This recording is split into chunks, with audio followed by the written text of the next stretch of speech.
TBC Tamil News. TBCயின் தலைப்புச் செய்திகள்.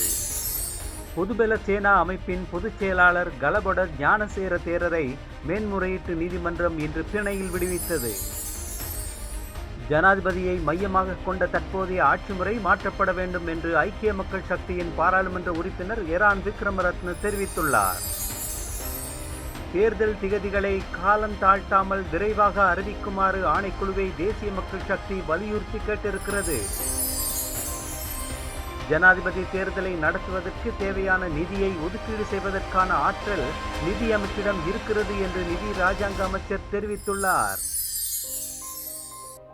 வணக்கம், நீங்கள் இணைந்திருப்பது டிபிசியின் தமிழ் மாலை செய்திகளுடன். இனி விரிவான செய்திகளை பார்ப்போம். முஸ்லிம்களின் மத நம்பிக்கைகளை அவமதிக்கும் வகையில் வெறுப்புணர்வை தூண்டும் கருத்துக்களை வெளியிட்டமைக்காக கொழும்பு மேல் நீதிமன்றத்தினால் கடந்த மார்ச் மாதம் 28ஆம் தேதி 4 வருட கடூழிய சிறை தண்டனை விதிக்கப்பட்டு வெலிகடை சிறையில் இருந்து வந்த பொதுபல சேனா அமைப்பின் பொதுச் செயலாளர் கடபொட ஞானசார தேரரை மேன்முறையீட்டு நீதிமன்றம் இன்று பிணையில் விடுவித்தது. 50,000 ரூபாய் காசு பிணையிலும் 5 லட்சம் ரூபாய் இரு ஆளுறுதி பிணையிலும் அவரை விடுவிக்க மேன்முறையீட்டு நீதிமன்றம் உத்தரவிட்டது. முன்னதாக ஞானசாரர் செய்த மேன்முறையீட்டை நிராகரித்த கொழும்பு மேல் நீதிமன்றம் அவரை பிணையில் விடுதலை செய்வதற்கு பிரத்யேகமான காரணம் எதுவும் நீதிமன்றத்தில் குறிப்பிடப்படவில்லை என்று குறிப்பிட்டது.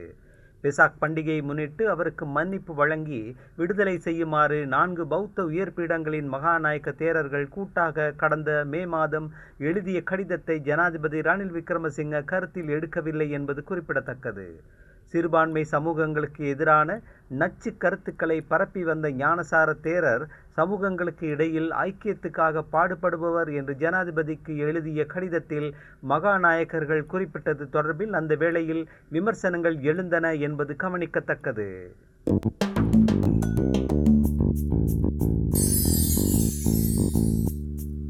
எதிர்வரும் ஜனாதிபதி தேர்தலில் எதிர்க்கட்சி தலைவர் சஜித் பிரேமதாசா வெற்றி பெற்று ஜனாதிபதியாக பதவிக்கு வந்தாலும் கூட நிறைவேற்று அதிகாரத்தை கொண்ட ஜனாதிபதியை மையமாக கொண்ட தற்போதைய ஆட்சி முறை மாற்றப்பட வேண்டும் என்று பிரேமதாசா தலைமையிலான ஐக்கிய மக்கள் சக்தியின் பாராளுமன்ற உறுப்பினர் எரான் விக்ரமரத்ன நேற்று கூறினார்.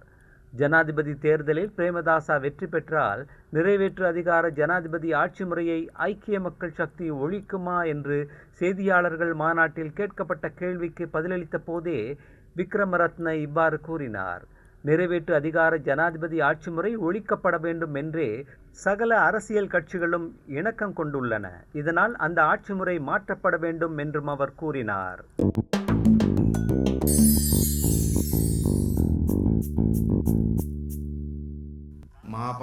மக்கள் மத்தியில் குழப்பத்தை ஏற்படுத்துவதற்கு அரசாங்கம் இன்னமும் கூட முயற்சித்துக் கொண்டிருப்பதாலும் தேர்தல்கள் ஆணைக்குழு மீது நம்பிக்கை சந்தேகம் இருப்பதனாலும் ஜனாதிபதி தேர்தல் தொடர்பான திகதிகளை காலம் தாழ்த்தாமல் விரைவாக அறிவிக்குமாறு ஆணைக்குழுவை தேசிய மக்கள் சக்தி வலியுறுத்தி கேட்டிருக்கிறது. ஜனாதிபதி தேர்தலை அறிவிப்பதற்கு நேற்று புதன்கிழமைக்கு பிறகு தேர்தல்கள் ஆணைக்குழுவுக்கு அரசியலமைப்பு ரீதியான அதிகாரம் கிடைத்திருக்கிறது. அதனால் மக்கள் மத்தியில் வீணான குழப்பங்களை ஏற்படுத்துவதற்கு முன்னதாக சாத்தியமான அளவு விரைவாக ஆணைக்குழு தேர்தல் திகதிகளை அறிவிக்க வேண்டும் என்று செய்தியாளர்கள் மாநாட்டில் உரையாற்றிய தேசிய மக்கள் சக்தி மற்றும் ஜேவிபி ஆகியவற்றின் பொதுச் செயலாளர் ரில்வில் சில்வா கூறினார். ஜனாதிபதி தேர்தல் தொடர்பில் தீர்மானிக்கும் அதிகாரம் ஜனாதிபதியிடமோ அல்லது அரசாங்கத்திடமோ அல்ல, தேர்தல்கள் ஆணைக்குழுவிடமே இருக்கிறது.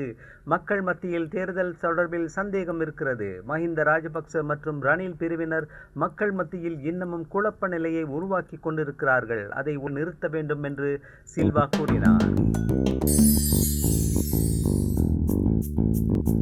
ஜனாதிபதி தேர்தலை நடத்துவதற்கு தேவையான நிதியை ஒதுக்கீடு செய்வதற்கான ஆற்றல் நிதி அமைச்சிடம் இருக்கிறது என்று நிதி ராஜாங்க அமைச்சர் ரஞ்சித் சியம்பலாபிட்டிய தேர்தல்கள் ஆணைக்குழுவுக்கு அறிவித்திருக்கிறார். தேவைகளுக்கு ஏற்ற முறையில் தேர்தலுக்கான நிதியை வழங்க நிதி அமைச்சு தயாராயிருக்கிறது. இறுக்கமான நிதி முகாமைத்துவத்துடன் அரசாங்கம் செயற்பட்டு வருவதால் நிதியை வழங்குவதில் எந்த இடையூறும் இல்லை என்று கூறிய சியம்பலாபிட்டிய ஆரம்பகட்ட செலவினங்களான தபால் அச்சு வேலைகள் மற்றும் பாதுகாப்பு ஏற்பாடுகளுக்கான நிதியை விடுவிக்க தயாராயிருப்பதாக தெரிவித்தார். எந்த தேர்தலை நடத்துவதற்கென்றாலும் 2024ஆம் ஆண்டு பட்ஜெட்டில் 1000 கோடி ரூபாய் ஒதுக்கீடு செய்யப்பட்டிருந்தது என்பது குறிப்பிடத்தக்கது.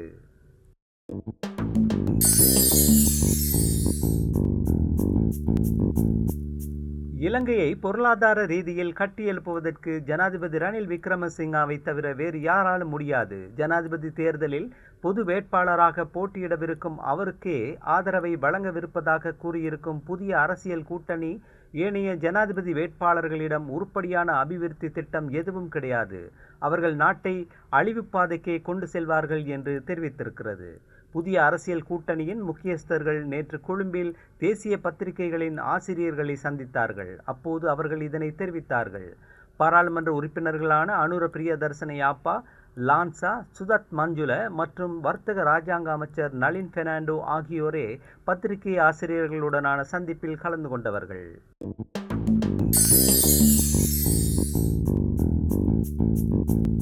ஜனாதிபதி ரணில் விக்ரமசிங்க தலைமையிலான ஐக்கிய தேசிய கட்சியின் மூத்த உறுப்பினர்களுக்கும் தேர்தல்கள் ஆணைக்குழுவின் அதிகாரிகளுக்கும் இடையிலான சந்திப்பு குறித்து ஐக்கிய மக்கள் சக்தி விசனம் தெரிவித்திருக்கிறது. முன்கூட்டியே ஜனாதிபதி தேர்தலை நடத்த வேண்டும் என்று ஐக்கிய தேசிய கட்சியின் தலைவர்கள் பகிரங்கமாக அழைப்பு விடுத்திருப்பதால் அந்த கட்சியின் தவிசாளருடனும் பொதுச் செயலாளருடனும் தேர்தல்கள் ஆணைக்குழுவின் உறுப்பினர்கள் நடத்திய பேச்சுக்கள் தொடர்பில் வெளிப்படைத்தன்மை இருக்க வேண்டியது அவசியம் என்றும், இறுதியில் தேர்தல் திகதியை அறிவிக்கும் அதிகாரம் ஆணைக்குழுவிடமே இருப்பதால் இந்த சந்திப்பின் உண்மைத்தன்மை வெளிப்படுத்தப்பட வேண்டும் என்று ஐக்கிய மக்கள் சக்தியின் பாராளுமன்ற உறுப்பினர் மஹிந்த திசாநாயக்க கூறினார்.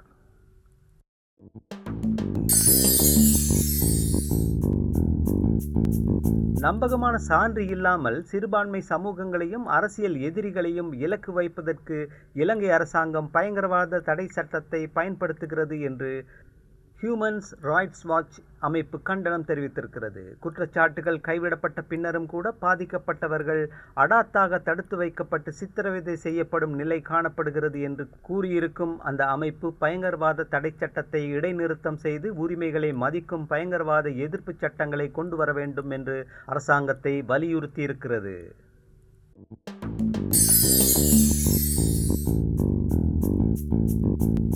ஓமான் கடற்பரப்பில் எண்ணெய் கப்பல் கவிழ்ந்ததை அடுத்து காணாமற் போன 16 பேரில் இலங்கையர் ஒருவர் உட்பட 9 பேரை எனா எஸ்டேக் என்ற இந்திய கப்பல் காப்பாற்றியிருக்கிறது. காணாமல் போனோரில் எஞ்சியவர்களை தேடும் பணியில் தீவிரப்படுத்தப்பட்டிருப்பதாக அறிவிக்கப்படுகிறது. காணாமல் போன 3 இலங்கையர்களில் இதுவரை ஒருவரே மீட்கப்பட்டிருக்கிறார் என்பது குறிப்பிடத்தக்கது.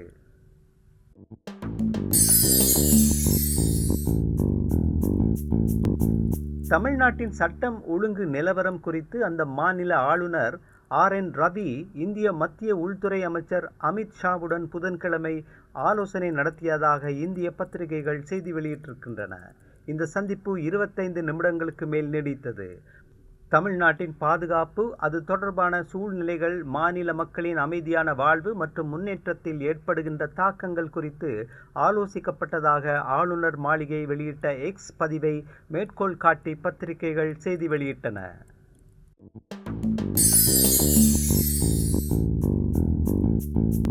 பேராதனை பல்கலைக்கழகத்தின் நூலகத்தில் வைக்கப்பட்டிருக்கும் இலங்கை வரலாற்றின் பிரதான மூலமான மகாவம்சத்தின் ஓலைச்சுவடிகளை உலக மரபு சின்னங்களில் ஒன்றாக யுனெஸ்கோ நேற்று பிரகடனம் செய்திருக்கிறது.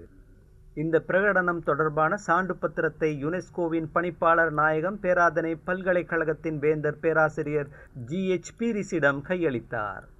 அந்த செய்தியோடு நிறைவுக்கு வருவது TBCயின் இன்றைய மாலை தமிழ் செய்திகள். மீண்டும் நாளை காலை வழமை போல் சந்திக்கலாம். வணக்கம்.